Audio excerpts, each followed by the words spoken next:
Yun mga kamatik, magandang araw mga kamatik. Ngayon mga kamatik, gagawa ko ng lantern. Yung lantern na gagawin ko mga kamatik tungkol sa recyclable na pinaganda pa natin mga kamatik. Itong klase mga kamatik, sarili ko rin siyang design at sarili ko ding idea mga kamatik na ginawa ko. Kung gusto nyo gayahin mga kamatik, simple lang ito mga kamatik. Dahil ito mga kamatik gagawin ko, lalagyan ito ng ilaw. Ngayon mga kamatik, kinakat ko na siya. Kumuha ko ng dalawang bilog na malaki mga kamatik. Ngayon kung pansin nyo, may kulay yung sa ibabaw, sa ilalim wala. Ngayon mga kamatik, dahil sa wala yan, kasi ito yung pantaklob natin, dito naman natin lalagay yung, dito ko naman ilalagay yung ilaw. Ngayon mga kamatik, paano magagawa ito mga kamatik? Simple lang mga kamatik. I-demo ko lang sa iyo, hindi ko na pinakita yung kung paano gawin dahil kasi sa pandikit pa lang tumatagal ng 1 oras o 2 oras dahil rugby yung ano natin. Pero kung patutuyuin mo kagad, matutuyo naman. Ngayon ito mga kamatik ko. Yan mga kamatik, karton na binilog yan.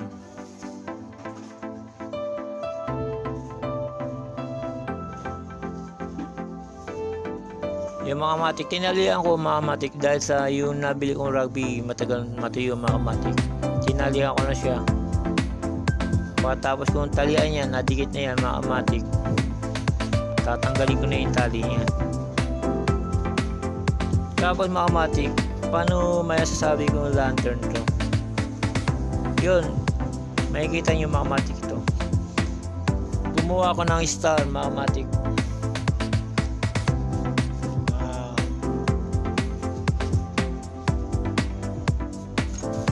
Star mga kamatik, gumapit ako ng star. Itong star na ito mga kamatik, binakat ko naman dito. Binakat ko naman mga kamatik. Ngayon, pagka nabakat ko mga kamatik, lalagyan natin ng charol yan at buntot mga kamatik. Ito yung kakaibang style, sarili kong lang idea mga kamatik. Para kung gusto nyo gayahin, meron kayong kokopyahan mga kamatik. Ngayon katulad nito mga kamatik, kinat ko na siya. Cut na ito mga kamatik, cut na ito.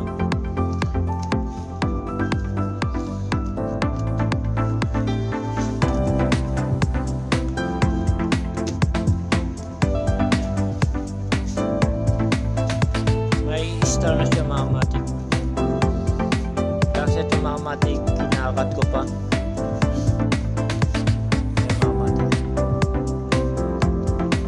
Kailangan yun ng cutter na matulis o kaya ganito na talagang pang karton ng styro letter mga kamatik. Pwede rito sa karton. Gagayan mo yung mga kamatik.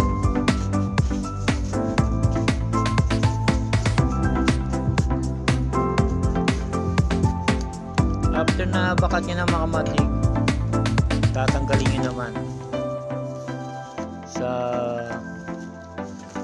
pagkakagawa nyo yan. Meron na siya uling star mga kamatik. Ang ginawa ko niya mga kamatik, maraming star yan mga kamatik. Tapos kakatin natin yung ibang star mga kamatik para pagka nalagyan natin ng ilaw, maganda siya tingnan mga kamatik. Ang kailangan ng ilaw dito mga kamatik, yung bilog na LED, huwag yung bumbilya lang, masyadong mainit yun. Pero pagka LED mga kamatik, hindi siya mainit, ano lang, natural lang yung ano niya. Yan mga kamatik, kinakat ko siya, dandahan lang.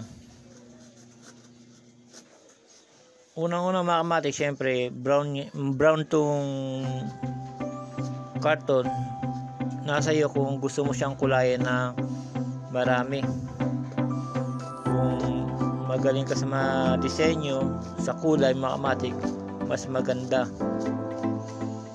Ito naman sa sarili ko naman ito mga kamatik, kaya isang kulay lang ginamit ko.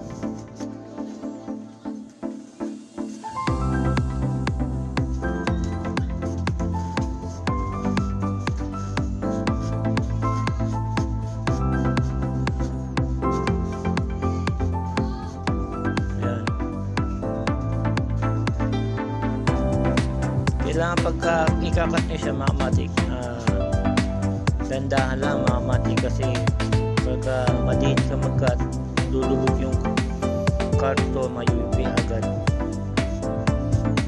Pero pagka mayroon na siyang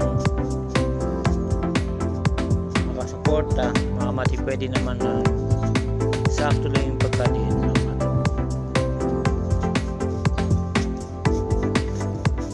Sa lahat ng bagay mga kamatik, may paraan. Kung wala kang pambili ng lantern, tumingin ka lang sa paligid mo mga kamatik, magkakaroon ka ng idea, gawin mo na kagad.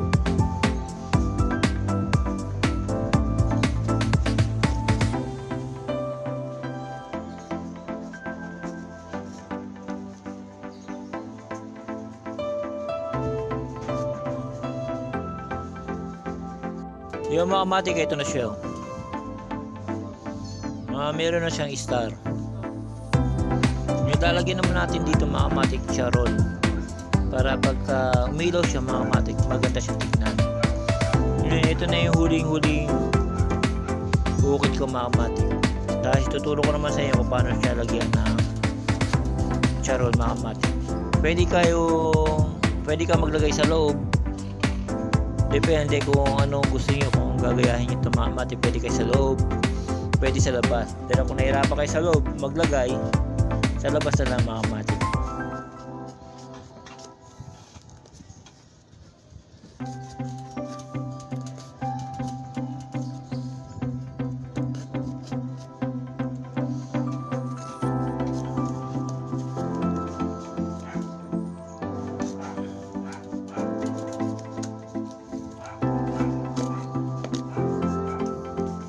Yan ang mga kamatik.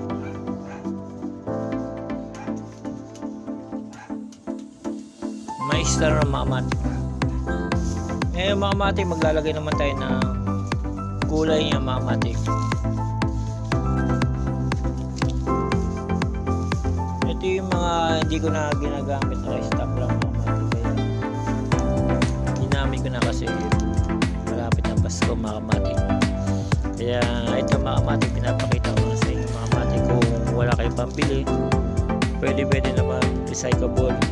Pagka naisip nyo mga kamatik, maganda siya tingnan. Kaya mga kamatik, lalagay ko ng ganyan, tapos kakatin nyo lang.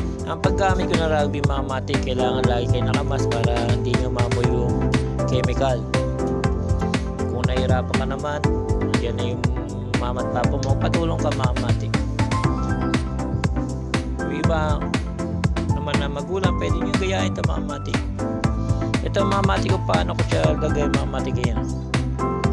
Lalagay ko sa gilid mga kamatik, ganin ko lang, papahiram ko lang siya para ilalapat natin yung charol mga kamatik. Pwede pambalot lang yema, pwede rin papel di hapon mga kamatik. Kung iniisip nyo naman masusunog to, hindi naman masusunog to mga kamatik, kasi ang gamit natin na LED na bilog mga kamatik, may plastic na siya, makapal yung kanyang hindi siya umiinit.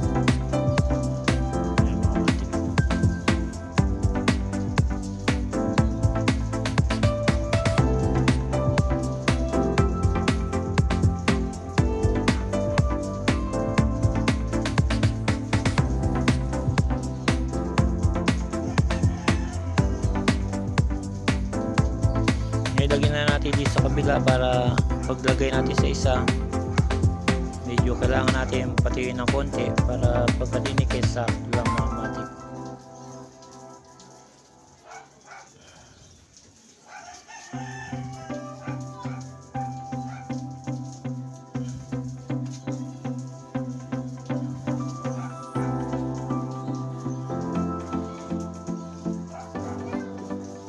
napansin nyo na sobra-sobra yung pagdikit ko, kakatin nyo naman yung mga kamatik.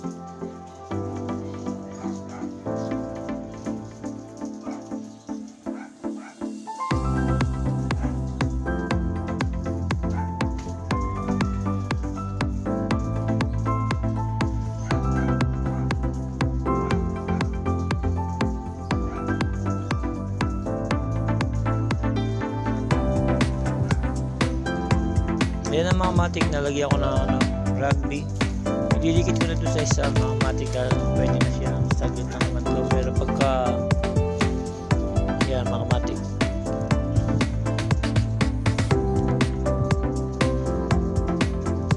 kailangan batakin mga matik para ano siya, batak na batak yung pagka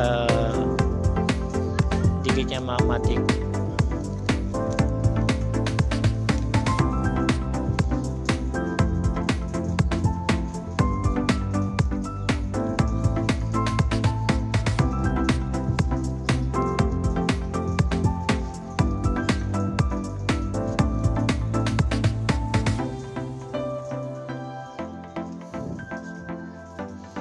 Ngayon kailangan yung gumamit ng gunting mga matik. Para yung pinakabasaya, yun ang ano yun. Yan ganyan lang siya, pero pagka natuyo yung batak na yung mga matik.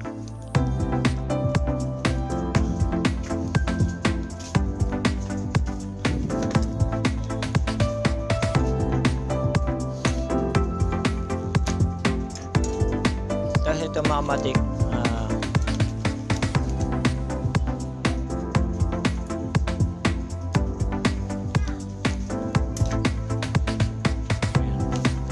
nalagyan na natin mga matik dito naman sa kabila. Mamaya na natin kakatayin yung mga matik. Ilalagay ko naman na kulay ay blue, pwedeng green mga matik ang una. Nasa iyo yan mga matik. So green na lang mga matik para mas maganda siya.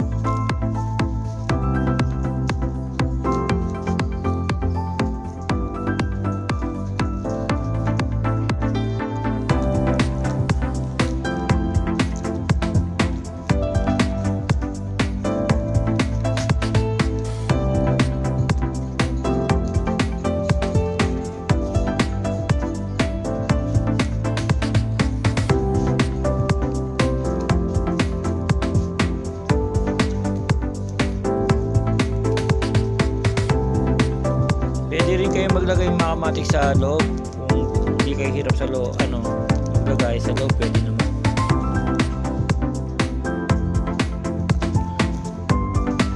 Yan mga kamatik.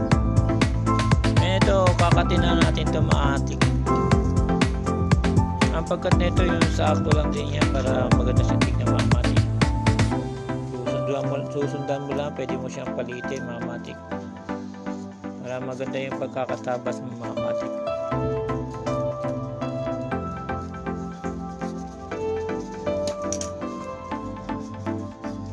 Gaya lang kasimple yan mga kamatik, kaya nyo rin mga kamatik na gawin ito mga kamatik.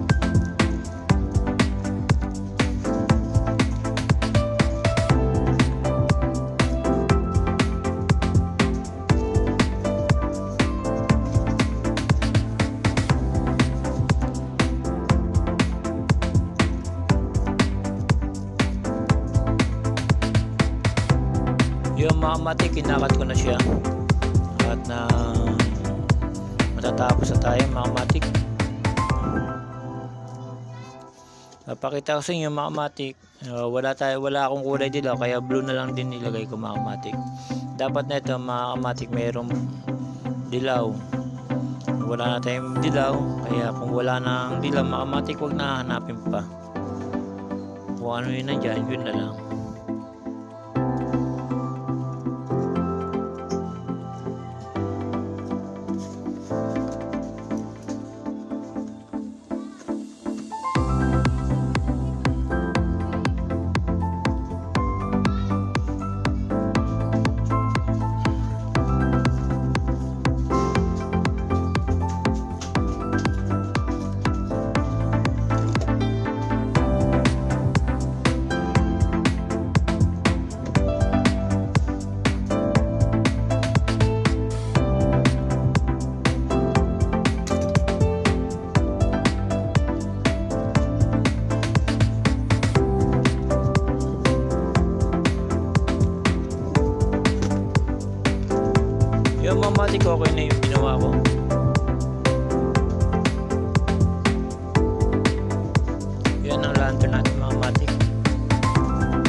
ilaw yan mga kamatik.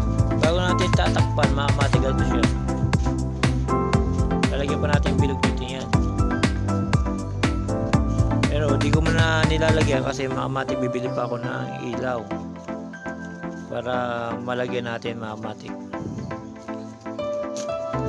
Ganyan siya mga kamatik.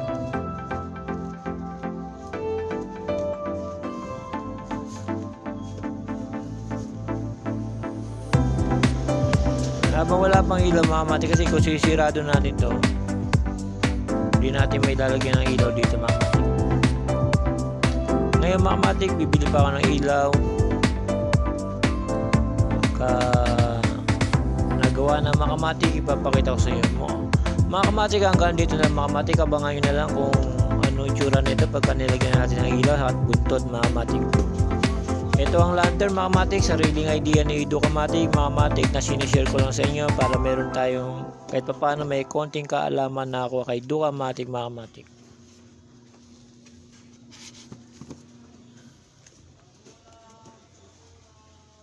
Yung mga kamatik, hanggang dito na lang. Abangan na lang mga kamatik yung finished product nya para makita nyo kung gaano siya aganda mga kamatik. Yun, salamat mga kamatik.